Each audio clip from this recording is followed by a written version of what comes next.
The 17 News at Sunrise podcast is brought to you by Clinica Sierra Vista. Welcome back to the 17 News at Sunrise podcast, where we share your news on your schedule. Working in the spirit of the Golden Empire, this is 17 News at Sunrise. Good morning to you here at 5 a.m. Thanks for waking up with us on a Wednesday morning. I'm Maddie Jansen alongside Alex Fisher. This morning, a popular place to get a Halloween costume here in town will have a lot to clean up this morning. Tens of thousands of dollars worth of decorations went up in smoke at a party city in Rosedale. It was the party city at the Northwest Promenade. It happened around 7:30 last night. County firefighters say a customer started the blaze in an aisle. And here's a look at some of that damage. Pictures show it appears the fire started in the aisle where there were baby shower decorations as well as balloon kits. Firefighters say one person was hurt and $50,000 worth of products were destroyed in this fire. No word on any arrests. The city of Wasco is firing the Kern County Sheriff's Department and hiring its own police force. In a unanimous vote, the Wasco City Council approved the creation of a startup team consisting of a police chief, a lieutenant, and a records administrator. It also approved nearly $600,000 to fund those three positions, along with capital expenses and administrative overhead. Mayor Gilberto Reyna has noted in the past that residents complain about the sheriff's office not responding in a timely manner to their calls and sometimes not responding at all. I think everybody involved believes that it is prudent to move that way. The Sheriff's Department, in my discussions with them, they see a point in the future where they may or may not be able to continue to populate the substations fully. And they've also said to me that they have no intention of leaving us hanging. Currently, the city pays the sheriff's office around $4.5 million a year for police services. Startup costs are projected to be around $5 million for the new police force. The city hopes to have its own force up and running in about a year. 17 News is your local election headquarters, and a planned debate between the two candidates running for the Central Valley's highly contested 16th Senate District seat turned into a discussion with just one candidate after the other refused to participate. Republican David Shepard was the only candidate who showed up for our debate. Democratic candidate Melissa Hurtado pulled out in the 11th hour after confirming more than a month ago that she would attend. Hurtado tells us she took issue with one of Shepard's television ads about her. So instead, we had a half-hour discussion with Shepard, who took issue with Hurtado being a no-show.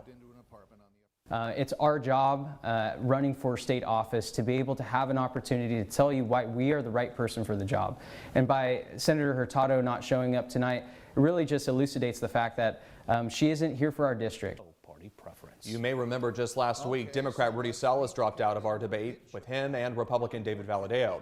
You can watch our entire discussion with David Shepard on our website, kget.com. Court watch now. This morning, closing arguments are set to begin in the murder trial for Wendy Howard. Howard's accused of shooting and killing her ex-boyfriend Kelly Pitts in Tehachapi in 2019 after confronting him over his alleged sexual abuse of their teen daughter. Howard claims she shot Pitts in self-defense. She faces up to 50 years to life in prison if convicted. And this week is said to be one of the busiest in Bakersfield of the whole year. A new report released detailing a big increase in foot traffic throughout the city this coming weekend. So hotels are booked and a lot of money is expected to be spent at our local businesses. It's all because of multiple big events that are all overlapping this weekend. 17's Marco Torres explains. Big events are drawing people from across the country to Bakersfield. Bakersfield in October is always busy. People from around the country and from many places around the world coming to Bakersfield for some great events this week. According to the Predict HQ Event Index, Bakersfield will be one of the top 32 busiest cities across the nation this weekend. The index uses an algorithm per city to predict the impact of upcoming events. Out of 20 points, cities usually hit below 15, but Bakersfield scored 17.4. So we got three big racing events events this coming week.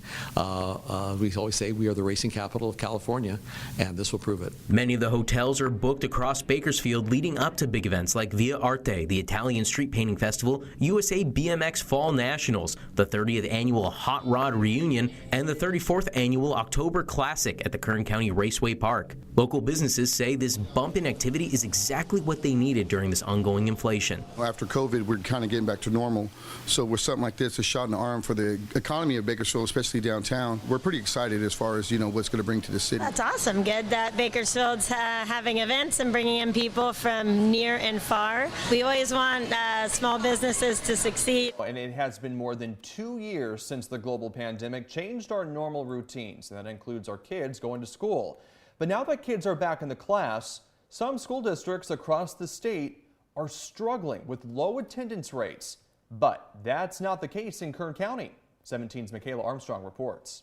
McFarland Unified, Bakersfield City, and Panama Buena Vista Union school districts now have one thing in common: an increase in attendance. Attendance is the primary way school districts in the state are funded, and each has made an effort to boost rates from the days of the pandemic. All 5 schools in McFarland Unified School District had attendance rates above 96% this year, with the superintendent saying in a statement that students could not learn if they were not in school. Bakersfield City School District had attendance rates above 91% district-wide, a 7% increase from the last year during the pandemic. For Panama Buena Vista Union School District, Assistant Superintendent Jennifer Irvin says attendance is at 93%, a 3% increase from last year and growing. Having kids in school is the most important thing. That is where they're going to learn. That is where we're going to be able to meet their needs, social, emotionally, academically. Also, again, medically.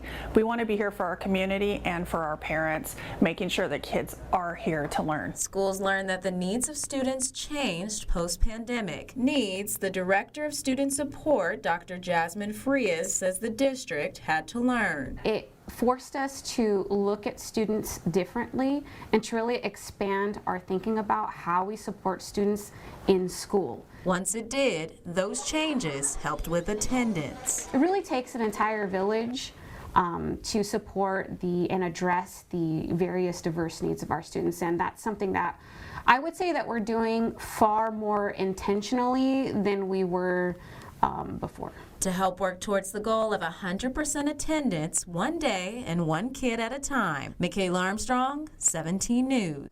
We're now less than 3 weeks away from the November elections. Leading up to that date, we're taking an in-depth look at the candidates running for Bakersfield City Council. 17's Michaela Armstrong has a look at the Ward 3 race. You should have received your ballot by now and know that local elections are at the forefront. I spoke to candidates for city council elections in Ward 1, 3, 4, and 7, each of the wards up for election. Tonight, we start with Ward 3. Ward 3 encompasses Northeast Bakersfield, Westchester, and the 34th Street corridor. The ward is made up of over 54,000 residents and is over 50% Latino. There are over 35,900 registered voters in Ward 3, with 15,300 Republicans and 11,222 Democrats. Now, let's meet the candidates. Ken Weir is the incumbent in Bakersfield's 3rd Ward and has represented the ward since 2006, challenged by local businessman Boyd Benninger and retired electrician Lonnie Dado. The biggest issues? Crime and homelessness. Ward 3 has high rates of both. Weir is running for the 5th time and says he plans to address both issues if re-elected. I gave the city manager an open plate, a blank slate, and I will meet with him shortly and we'll talk about it, but it will all be addressed at October 19th meeting. We'll get our first look at it. Weir is 68 years old, a conservative Republican born in the Midwest. He moved to Bakersfield 40 years ago. He was a Bakersfield City School District board member from 1992 to 2006. Weir says tackling the issues Ward 3 faces takes the kind of experience he gained on the school board and on the city council. I have experience. For 30 years, I have experience being in an elected position. I believe I've thrived at those positions. I think I've done well I've contributed to the function and the efficiency of the organizations. I saved the city millions of dollars. I don't think there's another opponent that's going to come in that will be able to measure up to those tasks and accomplishments. His challenger, Boyd Benninger, believes the opposite. He has no elected experience, but is a 66-year-old born and raised Bakersfield resident with 25 years in commercial real estate. East Bakersfield in particular show a real increase in crime and homelessness over the past few years. Now I could be like a lot of people and sit at home on my couch and complain about why don't they do this, why don't they do that, and I said, myself, you know what, here's an opportunity to step up and maybe I'll be the one that tries to do something about it. Benninger is involved in local charities such as serving as a board member for Flood Ministries, a nonprofit that provides outreach for the local homeless, which he says gave him insight into the increasing problem of homelessness in Ward 3. Sometimes when you're in a position for a long period of time, you have a tendency to get a little jaded. And I feel, and again the people I've talked to, just feel like we've been neglected on the east side. The third candidate is also a first-time candidate. 78-year-old retired electrician Lonnie Dado says he is taking a personal approach to campaigning. I talk to people in my ward. I asked them if they had any concerns for anything about anything, and I got quite a few concerns. Dado was born in Utah and has lived in Bakersfield for more than 15 years and says he understands what this ward needs. Security. I was up there for 5 days.